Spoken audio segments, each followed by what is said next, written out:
as it relates to locus of control, I want to add another component to help understand locus of control as it relates to grief and unresolved emotions.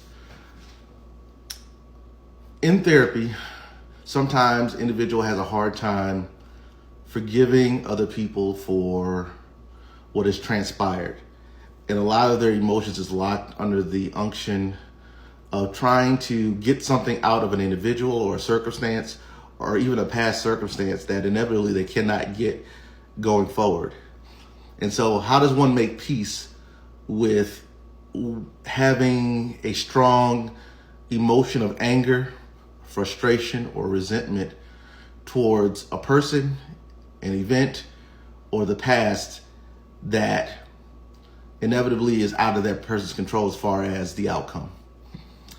I think that an individual must first come to grips with, again, locus of control, understanding that sometimes things are not in their control.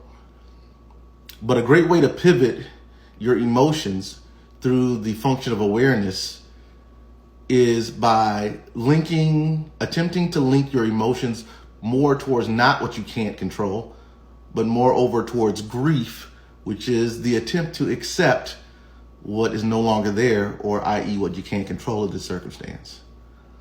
So when I think of grief as it relates to locus of control, the operative sort of framework is, how do I accept that when something has happened that I'm still emotionally latching onto, I need to go through a process of learning to accept that I cannot get it back, or that it is no longer there, or there's no longer an opportunity for that to be there, or it is no longer relevant for me to have in the moment. With regards to grief, just understanding the basic elements of grief as it relates to the loss of anything. When we think of grief, we automatically think of the loss of a death one in a family, but grief can apply just towards anything. The grief is a loss can be applied, the stages of grief, which there's 5, identified stages of grief. That could apply towards anything. It could be towards the loss of a relationship, the loss of not being able to have an unresolved circumstance solve itself. The need to get something out of a past circumstance that is no longer an option to get there. Like, let's say someone is frustrated because somebody didn't apologize about something that they did to you in the past.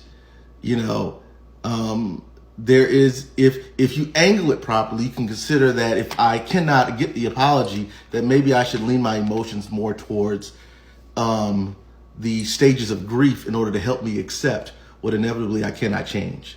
Again, locus of control, right? Accepting what you cannot control, or understanding what you inevitably cannot control, which is other people and their behavior and their actions, or even the environment. We have no control over that. The 5 stages of grief are as follows: denial, anger, bargaining, depression, and inevitably acceptance.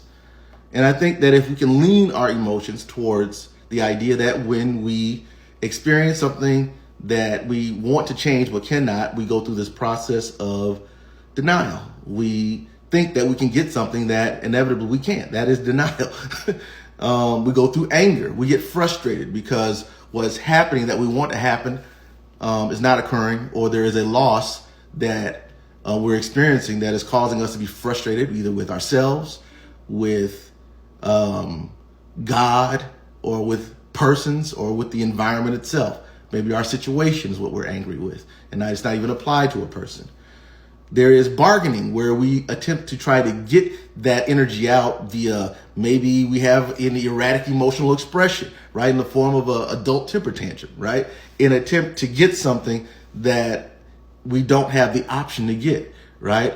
We feel ourselves going through emotional ups and downs and being moody and allowing our moods to shift, because that is our mind and our body's way of trying to get something without really knowing how to get it out of its environment, right?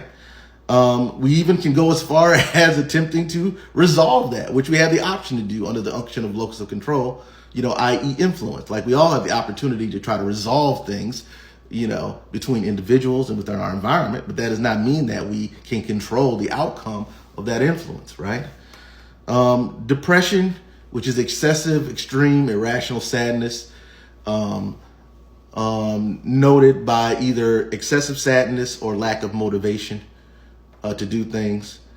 And that depression, as it relates to dealing with emotional grievances that are unsolvable, is just the evocation that something is wrong.